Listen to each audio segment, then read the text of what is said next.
Olá, colegas, sejam bem-vindos ao curso de Capacitação em Educação Profissional e Tecnológica do Programa de Recepção Docente do Instituto Federal do Norte de Minas Gerais. Meu nome é Ricardo Cardoso, sou professor da área de Didática e Fundamentos da Educação do IFNMG desde junho de 2009 e professor da Rede Federal de Educação Profissional e Tecnológica desde agosto de 2006, onde atuei como docente nos cursos técnicos integrados ao ensino médio e nos cursos de formação de professores do Campus Salinas. Atualmente, tenho me colocado à disposição do IFNMG para atuar na gestão do nosso instituto. Queria dizer a vocês, meus colegas, que a educação na minha vida foi uma escolha que reafirmo todos os dias. Acredito no papel da educação como possibilidade de transformação da vida humana em sociedade. A educação, além de ser uma categoria que promove o acesso das pessoas aos bens, propicia também a condição do indivíduo para uma relação com ele mesmo e com os outros. Isto é, nos tornamos pontes, ligamos mundos e sonhos, construímos um mundo pautado na solidariedade e na justiça. É por isso que me sinto à vontade para chamar a atenção de vocês para a importância que a nossa instituição desempenha para a nossa sociedade e região. Principalmente quando pensamos nos vales do Jequitinhonha e Mucuri, no norte e noroeste de Minas, regiões que historicamente sofrem com a desigualdade de oportunidades educacionais. Elemento este que, ao invés de ser fragilidade, demonstra que as dificuldades em nossa realidade têm se tornado insumos do nosso crescimento. Então, é baseado nas experiências pelas quais vivenciei que convido-os a refletirem sobre o seu papel enquanto docente no contexto da gestão educacional. Mas antes de falar especificamente dos assuntos que pretendemos refletir em conjunto aqui, gostaria que percebessem esse curso de capacitação como compromisso do IFNMG com a capacitação e a formação continuada dos docentes, que, em consonância com as determinações legais, busca construir uma proposta que verdadeiramente contribua para o fortalecimento de uma identidade profissional para os docentes ingressantes no IFNMG. Além disso, esperamos incentivar o desenvolvimento do trabalho docente em consonância com as políticas públicas para os institutos federais e a EPT, bem como estimular a sua atuação enquanto agente de transformação e inclusão social. Bem, antes de introduzir as temáticas, gostaria de trazer os aspectos que pretendo trabalhar durante esse momento introdutório do curso. Como aspecto fundamental, é importante afirmar que não temos a pretensão de, nesse breve diálogo, conseguir aprofundar nas temáticas propostas. Como o próprio nome já diz, estamos apenas introduzindo alguns diálogos. Nosso objetivo principal é propiciar a você, colega, reflexões sobre a nossa prática enquanto docentes, agentes políticos e participantes ou coparticipantes da gestão educacional da nossa instituição. Pois, como coloca Arendt, filósofa política alemã, o sentido da política é a liberdade de produção do novo. Partindo desse pressuposto, qualificamos como sendo política a participação que se espera ver nas instituições escolares. Essa é a perspectiva que deve nos unir na construção coletiva de uma instituição que seja forjada a várias mãos. Apesar de acreditar num conceito de uma gestão democrática e participativa em vários âmbitos das nossas relações sociais, acreditamos que esse trabalho deve começar no seio da nossa instituição. Vivemos um momento muito oportuno para discutir a democracia e a participação. A crise política, moral, tomaram conta dos nossos noticiários. Mas qual é o nosso papel nesse contexto? O IFNMG, apesar de ter sido criado a partir de duas instituições sexagenárias, é muito jovem. Nós fomos criados a partir da Lei 11.892, de 29 de dezembro de 2008. Ao mesmo tempo que isso é um desafio, deixa claro o papel preponderante que todos nós podemos assumir, buscando alternativas que visem resolver nossas principais fragilidades e aprimorar os processos que já se encontram mais avançados. E sabe qual a melhor forma de conseguir isso? Isso mesmo, com a participação coletiva. Sabemos que o conceito de gestão democrática é politicamente correto, mas não é por isso que falamos dele, e sim por termos convicção plena, total e irrestrita que é a melhor estratégia para que o FNMG seja cada vez mais forte e sólido. Nós, enquanto servidores de uma instituição pública, temos o dever de garantir o cumprimento de certos princípios. É muito importante levar em consideração que antes de servirmos ao governo, estamos à disposição do povo brasileiro, a serviço da sociedade, da nossa gente. Relembrando que estamos numa região que a demanda por políticas públicas é muito grande. Esses princípios vão além da gratuidade e da qualidade da educação, pois esbarram em questões como a democracia e a participação ativa de todos. E não podemos falar em democracia sem entender que nada é para todos sem a participação de todos ou de seus representantes. Nesse contexto, o objetivo dessa aula de abertura do curso é abordar pontos importantes sobre a história e organização do FNMG, bem como refletir sobre a importância da participação de todos para a efetivação de uma gestão democrática e participativa que busque cotidianamente a construção da autonomia da instituição. O próprio conceito de gestão, ele já pressupõe a ideia de participação, pois ele está associado à mobilização de talentos e esforços coletivamente organizados. É importante, coletivamente organizados, ou seja, ao trabalho coletivo, no qual se analisam situações, decidem sobre o seu encaminhamento e agem sobre elas em conjunto, né? É interessante ressaltar que estamos falando de uma ação estruturante na determinação da dinâmica e da qualidade do ensino. Isso porque, tal como o Luque afirma, é pela gestão que se estabelece unidade, direcionamento, ímpeto, consistência e coerência à ação educacional, a partir do paradigma do ideário e das estratégias adotadas para tanto.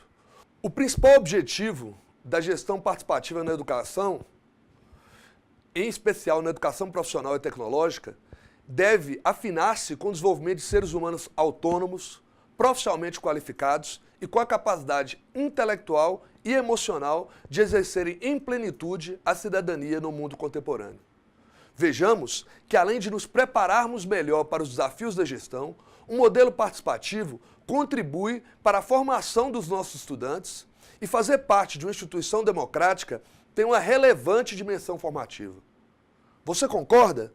Reflita um pouco sobre educação e autonomia, se estamos contribuindo para o compromisso político e para a formação cidadã, além da competência técnica. Mas é importante deixarmos claro que existem diferentes escolas de administração. Essas possuem teorias que influenciaram e ainda influenciam nas relações da escola.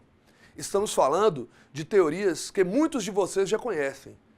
Teoria da escola clássica, de relações humanas, a behaviorista, a estruturalista. As concepções de administração pregadas por essas escolas estão baseadas em conceitos tecnocráticos, na qual há uma centralização de poder.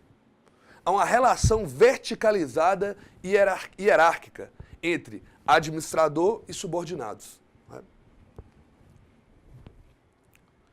Nós podemos perceber isso nesse slide. Vejamos, aqui a gente tem um modelo antigo de administração e gestão, na qual os servidores atuam na perspectiva de carregar um chefe, um modelo antigo de líder, onde era centrado, verticalizado em uma única pessoa. Já aqui, nós temos a gestão que nós pretendemos construir dentro da instituição. Uma gestão que tem que ser forjada diariamente, onde as pessoas juntas vão construindo as engrenagens para o melhor funcionamento da nossa instituição.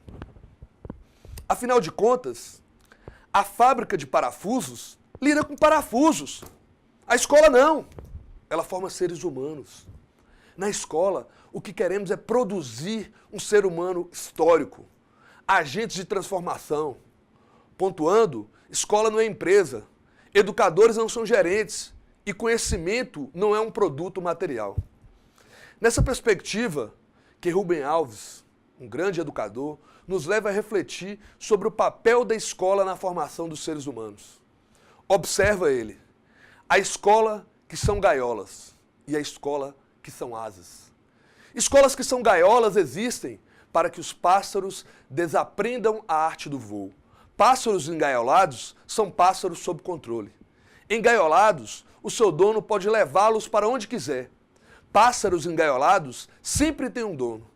Deixaram de ser pássaros, porque a essência dos pássaros é o voo. Escolas que são asas não amam pássaros engaiolados. O que elas amam são pássaros em voo. Existem para dar aos pássaros coragem para voar, ensinar o voo. Isso que elas não podem fazer porque o voo já nasce dentro dos pássaros. O voo não pode ser ensinado, só pode ser encorajado. Nós, enquanto instituições de ensino, devemos contribuir para o empoderamento de pássaros prontos para voar, uma vez que lidamos com seres humanos sociais e históricos que, embora determinados por contextos econômicos, políticos e culturais, são criadores da realidade social e transformadores desse contexto.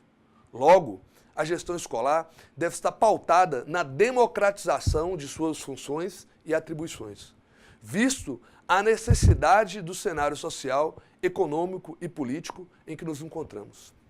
Os institutos federais, como instituições sociais, devem ser administrados a partir de suas especificidades, de organização social dotada de responsabilidades e particularidades, que dizem respeito à formação humana por meio de práticas políticas, sociais e pedagógicas.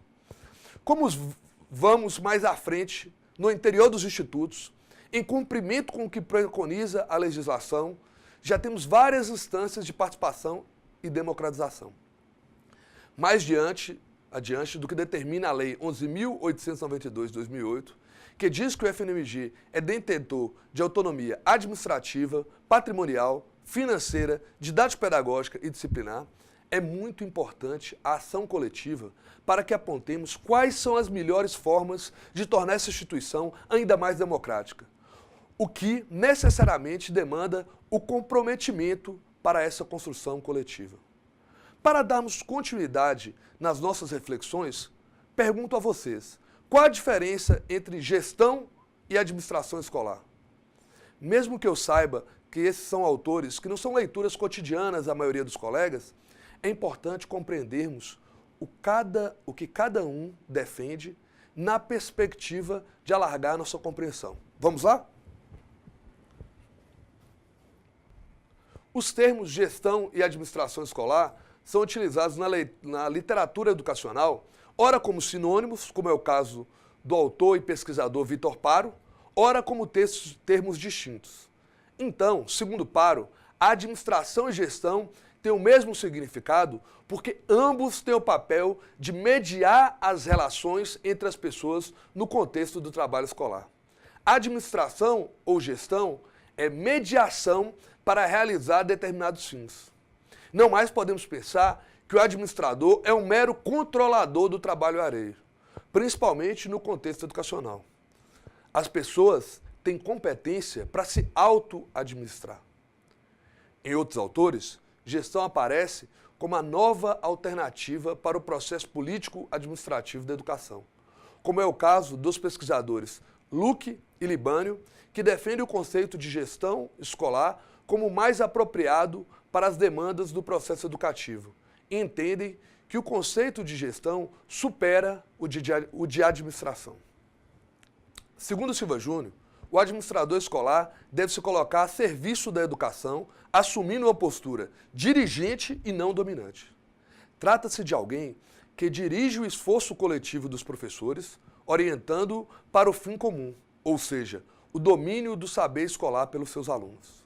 O administrador é, assim, alguém a serviço do serviço que os professores prestam a seus alunos.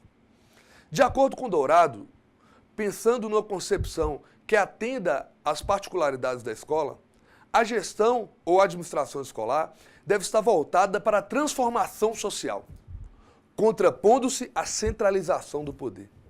primando pela participação dos estudantes, servidores técnico-administrativos, professores, pais, comunidade local e na luta pela superação das desigualdades. A escola deve ser administrada de forma diferenciada de outras organizações, ainda que o seu trabalho, como qualquer outro produzido no interior das organizações, precise ser planejado, executado e avaliado. Considerando a administração e a gestão como conceitos diferentes, Libânio propõe um esquema que ilustra como deve ser a organização de uma escola. Vamos ver? Para ele, a base de organização da gestão da educação e da escola não será piramidal e hierarquizada, mas adotará um desenho circular que pressupõe a inter-relação entre os atores sociais e uma partilha de poder, o que implica corresponsabilidade nas ações da escola. Assim, na organização e gestão escolar, os atores sociais, diretores, coordenadores, professores, pais, alunos, são considerados sujeitos ativos do processo, de forma que sua participação no processo deve acontecer de forma clara e com responsabilidade. Essa imagem, apesar de não ter sido pensada por Libânio a partir da organização dos institutos federais, certamente pode contribuir muito para a nossa temática. Vamos ver. Então, nós temos aqui o conselho da escola, que no nosso caso seria o conselho gestor, o conselho gestor dos nossos campos, atuando nessa administração escolar. Nós temos direção, assistente e coordenador, nós temos o setor pedagógico, temos professores e alunos, o setor técnico-administrativo, pais e comunidades. Então, todos atuando de uma forma de interseção, contribuindo para a direção e gestão da escola. De posse desses conceitos de gestão escolar em uma perspectiva emancipatória, podemos discutir sobre a função social da escola. É função da escola formar sujeitos históricos, constituindo-se em espaço de sociabilidade, o que possibilita a construção e a socialização do conhecimento vivo. Assim, é função da escola criar projetos educativos em uma perspectiva transformadora, inovadora, onde os fazeres e as práticas não estejam centrados nas questões individuais, mas sim nas questões coletivas. Já que falamos sobre o papel das instituições escolares de uma maneira geral, cabe aqui também refletir sobre a função social do IFNMG, enquanto integrante da Rede Federal de Educação Profissional e Tecnológica. Formar cidadãos em diferentes níveis, de modo a contribuir com a transformação social e com o desenvolvimento regional em colaboração com os arranjos produtivos locais. Então, o que nós temos? Instituições de educação superior, são os institutos, básica, superior, profissional, pluricurriculares e multicampo. Então, nós temos uma identidade, nós podemos perceber, multifacetada, formada a partir do coletivo dessas identidades individuais de cada campus. Oferta de uma educação profissional e tecnológica nas diferentes modalidades de ensino. Talvez esse seja o grande desafio da rede federal, o grande desafio do FNMG, porque nós atuamos, colegas, desde cursos FIC, de cursos de formação inicial e continuada de trabalhadores, que começam aí com 160 horas, que podem ser ofertados desde o ensino fundamental até profissionais que já têm o ensino superior. Passamos por cursos de educação de jovens e adultos, pessoas que foram desassistidas das oportunidades em tempo devido e que voltam na escola numa perspectiva de se formarem pensando no ensino médio integrado à educação profissional. Nós temos também o ensino técnico concomitante. O que é esse concomitante? É um ensino técnico cursado ao mesmo tempo do ensino médio. Só que o aluno faz o seu ensino médio numa escola da rede pública, normalmente da rede pública estadual, e cursa o ensino técnico no IFNMG. Temos também o subsequente. Subsequentes são para aqueles estudantes que já concluíram o seu ensino médio. Temos o ensino médio integrado, o ensino técnico, integrado ao ensino médio. Nesse caso, eu digo que é a grande missão do Instituto, o ensino técnico integrado ao ensino médio. E nós temos aí, ofertamos para os nossos alunos que concluem o ensino fundamental, o ensino médio integrado à educação profissional. Ainda, ensino superior, nós temos aí bacharelados, licenciaturas e cursos de tecnologia, né? E ainda, por fim, as pós-graduações, lato sensu e stricto sensu. Ou seja, nós percebemos que é uma instituição que busca essa verticalização, que atua atendendo a nossa sociedade, desde pessoas que têm o ensino fundamental até quem já concluiu o seu curso de graduação e vai fazer uma especialização. Numa perspectiva de verticalizar, numa perspectiva de propiciar que esse estudante ele possa continuar galgando os degraus do conhecimento. E esse é um grande desafio, tanto da gestão quanto para nós professores, né? Atuar com um público tão diverso, desenvolver as nossas competências, os nossos saberes para atender esse público. Ainda vamos dar continuidade aqui, falando sobre a estrutura organizacional do FNMG, né? A administração do FNMG é feita por quem? Por seus órgãos colegiados superiores. Nós vamos falar deles mais à frente, mas aqui a gente está falando do CONSUP, né, o nosso Conselho Superior, e do CODIR, o nosso Colégio de Dirigentes, né? Sendo que o CODIR ele tem uma função consultiva e o CONSUP tem uma função normativa, consultiva e deliberativa, né? A instância máxima de deliberação da nossa instituição. Pela reitoria, que é descentralizada, ela não está presente em nenhum dos campos, é um órgão descentralizado de gestão, e pela direção geral dos campi e dos campi avançados. Sobre essas questões a gente fala um pouco mais adiante. Gostaria que observassem que o papel do conselho escolar ele é semelhante ao papel desenvolvido pelo conselho gestor do campus, como instância máxima decisória dos assuntos da unidade. Pergunto a vocês, vocês conhecem o representante do conselho gestor dos seus campos? Vamos ver aqui como é que é a composição. Então, do ponto de vista de composição, do conselho gestor, nós temos os diretores, né, o diretor geral, né, o diretor de administração e planejamento, de ensino, de pesquisa, pós-graduação e inovação e de extensão, né, ou seus cargos equivalentes. Nós temos 2 representantes docentes, tais e discentes, que são representantes eleitos, né, democraticamente pelos seus pares. No caso dos discentes, a gente tem que respeitar. Como eu disse, se nossa instituição é multifacetada, um deles vai ser de curso superior e outro vai representar os cursos técnicos de nível médio. Temos ainda a nossa sociedade civil representada, né? 2 representantes da sociedade civil, indicados por órgãos do setor público ou empresas estatais. Quer dizer, é uma maneira que a instituição tem de ouvir a sociedade e, através dela, ajudar a construir a sua missão, os seus objetivos, os seus trabalhos. E ainda 2 representantes de pais dos discentes, né, eleitos em assembleia convocada pelo diretor-geral, especificamente para esse fim. Então, nosso conselho gestor, como eu já disse, ele se assemelha às atribuições do conselho escolar. O conselho gestor, ele é um órgão deliberativo, formado, como nós já vimos, né, representante de pais, alunos, professores, técnico-administrativos da escola, direção e outros representantes da comunidade. Conforme o Programa Nacional de Fortalecimento dos Conselhos Escolares, ele é um importante espaço no processo de democratização, pois reúne vários segmentos para discutir, definir e acompanhar a política da instituição. Além do Conselho Gestor do Campus, a estrutura organizacional do FNMG conta com outros órgãos colegiados, né, que nós vamos ver no slide.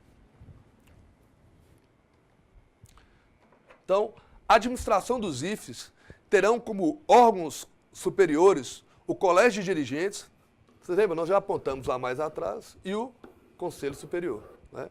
Eles são presididos pelo reitor do IFNMG e o CODIR tem seu caráter consultivo, né? Será composto pelo reitor, pró-reitores, diretor-geral de cada campus e no FNMG os diretores sistêmicos participam como ouvintes. O CONSUP ele tem caráter consultivo, deliberativo e será composto por representantes dos docentes, dos estudantes e técnicos administrativos, além de egressos da nossa instituição, sociedade civil, MEC e do próprio Colégio de Dirigentes, assegurando uma representação paritária, né? A gente costuma dizer que o CONSUP ele é o órgão máximo de deliberação da instituição, né? E é um instrumento importante nessa construção de uma gestão democrática. Então, o CODI, né, essa instância administrativa e executiva, responsável pela ação coordenada de toda a estrutura diretiva do mesmo, e o Conselho Superior, né, reiterando aqui, essa instância maior de deliberação. Sua legitimidade advém da forma democrática como seus integrantes são indicados, especialmente na representação da sociedade civil, garantindo a presença de empregados e empregadores, né? Mas além do Colégio de Dirigentes, do Conselho Superior, nós temos a Comissão Permanente de Pessoal Docente. É um órgão de assessoramento do Conselho Superior e do reitor no que se refere ao acompanhamento da execução da política de pessoal docente, em conformidade com a legislação vigente. Para ficar mais claro, temos alguns exemplos que não esgotam o papel da CPPD. Qual o papel da CPPD? Mas que podem contribuir para a sua compreensão. A CPPD é responsável pelos processos de reconhecimento de saberes e competências, o conhecido RSC, emite uma solicitação de mudança de regime de trabalho, ou seja, de 20 horas para 40 horas, ou para o regime de dedicação exclusiva, avaliação de desempenho e progressão funcional, dentre outros. E como que a CPPD é composta, né? É importante a gente verificar como é que é essa composição. Cada campus elege 3 representantes titulares, presidente, vice-presidente e um secretário, e 3 suplentes, que formarão a subcomissão da CPPD no campus, eleito democraticamente pelos seus pares. Os presidentes das subcomissões dos 11 campos do FNMG comporão a CPPD institucional, que será responsável por eleger o presidente, o vice-presidente e o secretário. Nós temos ainda a Comissão Interna de Supervisão do Plano de Carreira dos Cargos Técnico-Administrativos da Educação, a conhecida CISPCCETAI, que tem por finalidade acompanhar, orientar, fiscalizar e avaliar a implementação do plano de carreira no FNMG e propor à Comissão Nacional de Supervisão as alterações necessárias para o aprimoramento do plano de carreira em conformidade com a legislação vigente. Assim como a CPPD é eleita nos campi e os presidentes eleitos das subcomissões dos campos elegem o coordenador e o coordenador adjunto. Temos também a Comissão de Ética. A Comissão de Ética ela tem como papel fundamental zelar pelo cumprimento do Código de Ética e ainda, através de ações educativas, discutir a questão da ética profissional. Temos a Comissão Própria de Avaliação, a CPA. A Comissão Própria de Avaliação é um instrumento também eleita pelos seus pares, com representantes discentes, docentes e técnico-administrativos. Ela tem o papel de contribuir com a avaliação institucional, de identificar a partir dessa avaliação quais são os equívocos, onde que a instituição ela precisa se aprimorar, quais são os pontos fortes da instituição, né? Nós temos também o Comitê de Ensino, o COEM, né, que tem o Comitê de Ensino, nós temos o Comitê de Administração, o Comitê de Governança Digital. São vários comitês dentro da instituição que têm o papel consultivo de contribuir para discutir acerca dessas questões dentro do IFNMG. Então, além delas, colegas, nós temos a Câmara de Ensino, Pesquisa e Extensão do FNMG. Tem sua composição estabelecida pelo Regimento Geral e é composta por representantes das pró-reitorias de Ensino, Pesquisa, Extensão, da Diretoria de Assuntos Estudantis e Comunitários e da Diretoria do Centro de Formação e Educação à Distância. Temos também representantes eleitos pelos diretores de ensino, pesquisa e extensão e pelos técnicos, docentes e discentes. A CEP, como o próprio nome diz, trata de matérias acadêmico-científicas, didático-pedagógicas e artístico-culturais, referentes ao ensino, à pesquisa e à extensão, em caráter normativo, consultivo e deliberativo.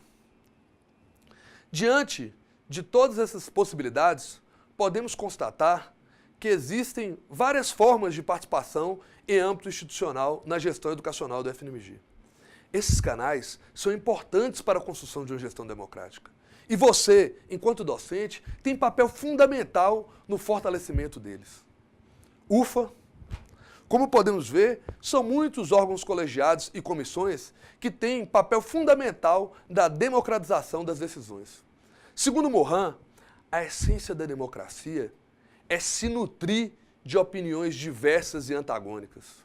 Assim, o princípio democrático conclama cada um a respeitar a expressão de ideias antagônicas às suas.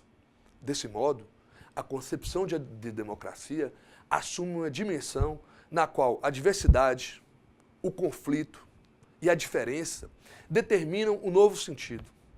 Um desafio importante é promover mecanismos de acesso da comunidade do FNMG à informação, como base para garantir uma participação real. Essa questão passa pelo fato de não só informar as pessoas, mas também explicitar e tornar transparentes e abertos os canais de participação, para que haja uma maior possibilidade de aproveitamento da oferta cidadã no processo decisório, assim como de ampliação de potencialidade do controle da gestão pública. Sendo assim, focaremos nas possibilidades que a estrutura organizacional da instituição oferece para que a gestão conte com a participação dos vários segmentos que compõem a comunidade escolar e acadêmica. Gostaria de destacar outros órgãos colegiados dos campi, que são importantes instâncias de participação. A gestão colegiada, certamente, é uma forma de governança que impede que as decisões sejam tomadas de forma autocrática. Já falamos sobre o Conselho Gestor quando tratamos do modelo de gestão proposto por Libânio. Agora falaremos dos colegiados dos cursos. Tanto nos cursos técnicos quanto nos superiores, existem os colegiados dos cursos, que possuem caráter consultivo, normativo e deliberativo no que se refere a matérias atinentes aos cursos pelos quais respondem, tendo como intuito, também, dialogar sobre as questões relativas à melhoria da qualidade do curso. Após conhecer os órgãos colegiados existentes no IFMG, é importante ressaltar um aspecto. Todos nós, membros da comunidade do FNMG, temos que ter sentido de pertencimento e compreensão de que essa instituição é nossa e que ela está sendo forjada com as nossas próprias mãos. Não raro escutamos críticas, que são sempre importantes, como já vimos mais atrás, sobre os pontos que realmente precisamos aprimorar. Mas certamente a participação institucional é um elemento extremamente relevante para que possamos contribuir para a construção do FNMG que queremos. Eu costumo dizer, quando ouço algum estudante falando que o Grêmio não faz nada, que o Grêmio não tem vida própria.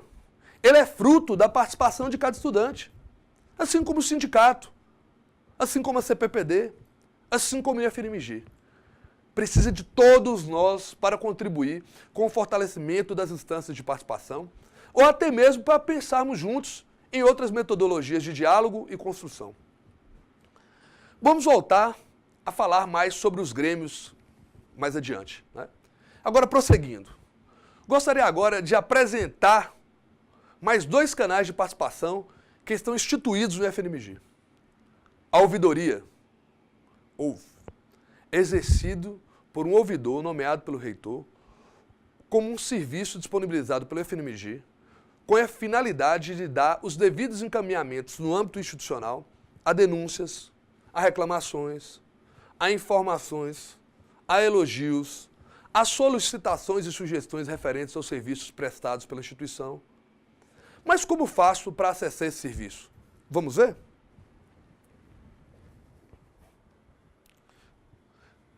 Então, veja, a gente entra aqui no link sistemas.ouvidorias.gov.br, né? E a partir daqui, o que acontece? Nós já temos condição de fazer uma denúncia, uma reclamação, uma solicitação, uma sugestão ou um elogio, né? Ainda tem algumas perguntas frequentes que a gente pode ter acesso. Então a gente vai dizer qual é o tipo de manifestação que nós queremos fazer e vai direcionar para qual instituição essa manifestação se refere. Então estão as instituições lá do Poder Público Federal listadas, a gente seleciona IFNMG e a partir daí pode contribuir para a nossa instituição, né, fazendo uma denúncia, reclamação, solicitação, sugestão ou ainda elogio. Quer dizer, é uma maneira fácil de expressarmos as nossas opiniões, né? Além da ouvidoria, outro serviço que está disponível no âmbito do FNMG é o Participe. Essa é uma ferramenta que tem o objetivo apresentar documentos que estão em processo de construção no âmbito do FNMG para debate público. No Participe, você tem condições de opinar sobre os documentos, fazer críticas, elogios, sugestões, propostas de supressão, acréscimo e alterações de texto. Ainda, sua opinião acerca da pertinência daquele documento é pública, de forma que outros servidores do FNMG podem contribuir e se posicionar acerca daquela sugestão que você encaminhou. Ao longo do tempo, o Participe já sofreu alterações, fruto do diálogo com outros colegas, e certamente o FNMG está disponível para o seu constante processo de aprimoramento. Então, colegas, o FNMG é fruto da diversidade de contribuições que nos fazem fazer o que somos. E os nossos estudantes?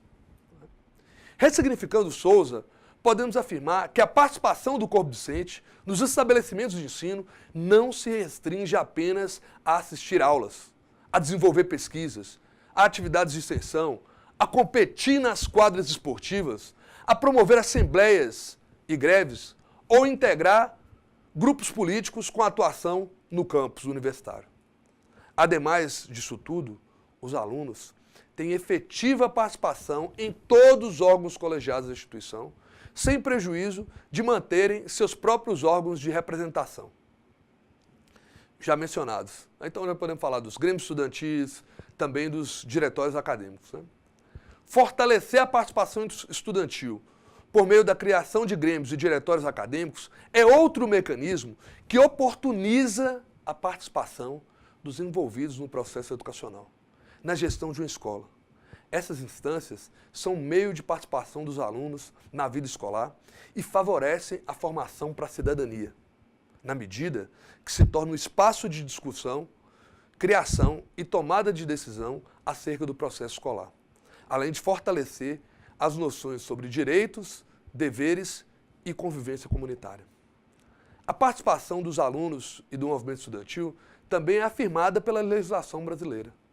Entre as principais leis, podemos citar a Lei 7.395, de 31 de outubro de 85, e a Lei 7.398, de novembro de 85, que dispõe sobre a organização de entidades estudantis, de ensino superior e de ensino fundamental e ensino médio, e também temos a Lei 13.005, de 25 de junho de 2014, que apresenta os grêmios como estratégias para assegurar as condições para a efetivação da gestão democrática da educação, estimular a constituição e o fortalecimento de grêmios estudantis. Essa Lei 13.005 é conhecida por todos nós, né? A lei do PNE. Por mais que saibamos que o grêmio e o diretório acadêmico têm características diferentes, principalmente se levarmos em consideração a maturidade dos estudantes, é fundamental oferecer a eles a possibilidade de transformarem a sua realidade, de proporem alternativas, de lutarem por seus direitos e, o mais importante, exercerem a sua cidadania. A formação política é um dos papéis relevantes da formação dos nossos estudantes. Pergunta você, colega, no campus que você dá aulas, tem grêmio ou diretório acadêmico? Você já procurou saber como funciona? Já ofereceu ajuda para os nossos estudantes? É importante lembrar que a formação cidadã é compromisso de todos nós e ela não está restrita aos professores das áreas de humanas. Então vamos lá. O Grêmio e o DA são instrumentos importantes de democratização do nosso instituto. Vamos ver? Como nós podemos ver nesse slide, o Grêmio Estudantil e o Diretório Acadêmico são instâncias fundamentais para o protagonismo juvenil. Nós temos jovens hoje, colegas, que buscam o protagonismo, que querem fazer parte da nossa instituição e, a partir dela, dar opiniões, nos ajudar na condução dos rumos e caminhos. Então, para que esse protagonismo juvenil realmente aconteça, nós precisamos acreditar. Nós temos que acreditar no potencial desses nossos jovens, no potencial deles na construção dessa nossa instituição, numa construção dialógica. Nós precisamos viabilizar, nós precisamos dar condições para que isso aconteça, que é o que nós chamamos de dar viabilidade. Não basta só acreditar. Precisamos engajar nossos jovens e as nossas ações. E esse engajamento, ele não está restrito só à instância colegiada, ele não está restrito só ao grêmio, ao diretório acadêmico. Você engaja os jovens na sua ação no dia a dia, no cotidiano, na sala de aula, quando você discute o seu método de avaliação, quando você discute a sua metodologia de ensino, quando você discute como que vão ser abordados, né, aqueles componentes curriculares. Então, é numa perspectiva mais ampla, numa perspectiva que dê, de fato, protagonismo, né, aos nossos jovens. Outro mecanismo de participação de uma escola democrática é a atuação da Associação de Pais, Alunos e Mestres, que atua principalmente nos cursos integrados ao ensino médio. As associações de pais e mestres têm como finalidade aproximar a comunidade escolar e contribuir com o processo educativo dos estudantes na escola. Sua principal função é atuar na gestão democrática escolar, participando das decisões quanto às questões financeira, administrativa e pedagógica. Os membros dessas associações devem participar ativamente da vida escolar. Os pais e estudantes devem ter conhecimento sobre o planejamento político-pedagógico, sobre a normalização e sobre a rotina escolar, sugerindo medidas de apoio e melhorias no ensino. As decisões devem ser tomadas em conjunto pela comunidade escolar, de forma colegiada. São várias as possibilidades de atuação junto à escola. Formação de grupos, de estudos, cursos para a comunidade, utilização do espaço escolar nos períodos de recesso, escolha dos mecanismos de avaliação, a merenda escolar, apoio na conservação dos espaços, dentre outros. Assim, transformam-se em estratégias de valorização do espaço escolar e, consequentemente, da educação construída naquele espaço. Geralmente, as escolas destacam a importância da atuação dos pais na educação de seus filhos e cobram das famílias participação ativa. Nesse contexto, as associações de pais e mestres tornam-se instâncias referenciais, tanto para famílias como para a escola. Quando corretamente instituídas, essas associações colaboram para a ambiência da escola, para a aproximação da comunidade e para o ensino de qualidade. Nesse sentido, torna-se imprescindível entender essas associações, seus objetivos e papéis, para que os pais realmente possam colaborar onde seus filhos estudam. O IFE, por sua vez, terá uma gestão democrática quando possibilitar e incentivar essa participação. Nota-se que associações de pais e mestres é uma instância fundamental na gestão escolar democrática, uma vez que é a entidade que favorece o exercício da democracia, da participação e da cidadania. Então, colegas, diante de todos os mecanismos, instrumentos, instâncias para a construção de uma gestão democrática, é importante assinalar que cada um de nós, docentes, deve contribuir como gestor no FNMG. Mesmo que não sejamos formados para isso, a maioria dos que assume não tem capacitação nem experiência anterior. Mesmo diante disso, é importante assinalar que o docente gestor é parte do perfil do docente EBTT, que deve estar preparado para atuar também nas atividades de ensino, como pesquisador, como extensionista. Além do cumprimento das diretrizes do Ministério da Educação, parte da responsabilidade pelo desempenho das instituições federais de ensino passou a ser associada a seus gestores, reitor, pró-reitores, diretores gerais, diretores de diretoria, diretores de departamento, coordenadores de curso, diretores de unidades administrativas, que são responsáveis por ações das áreas acadêmicas e administrativas da nossa instituição.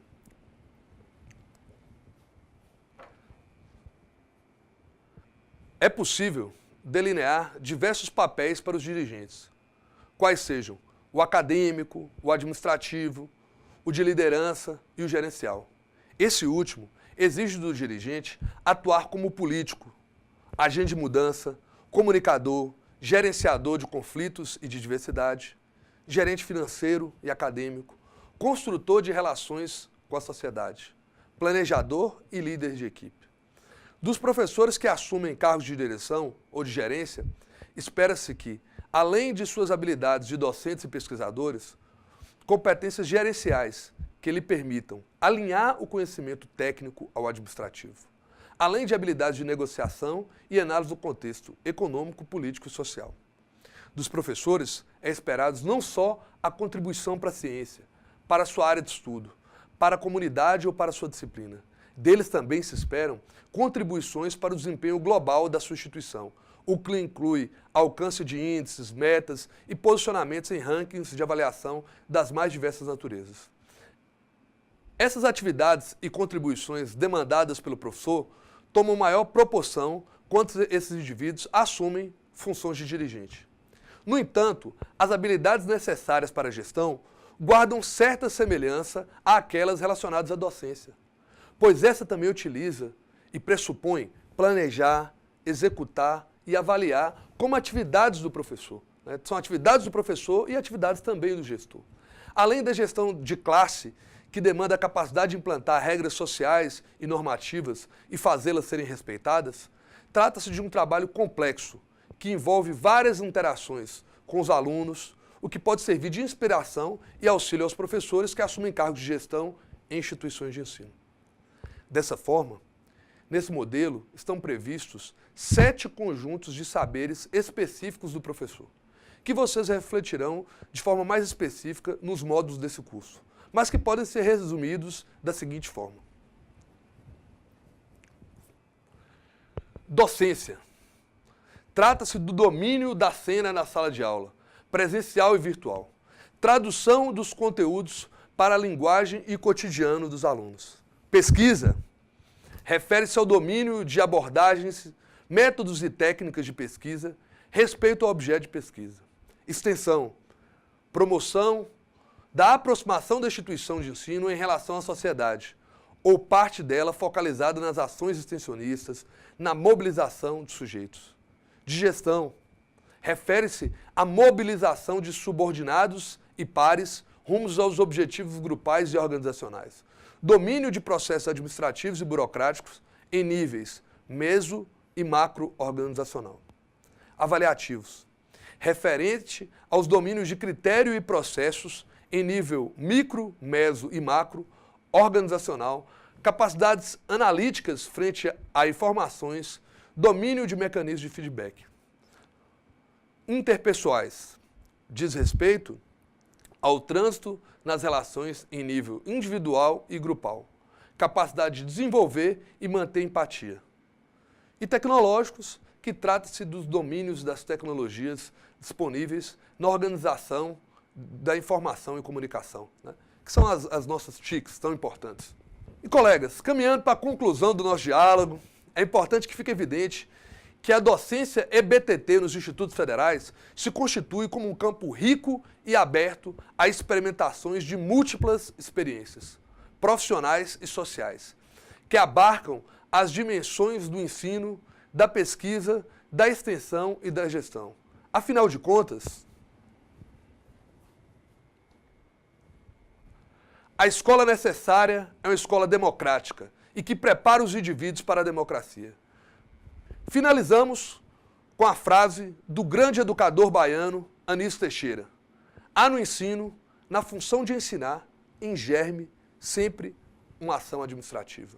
Muito obrigado e bons estudos.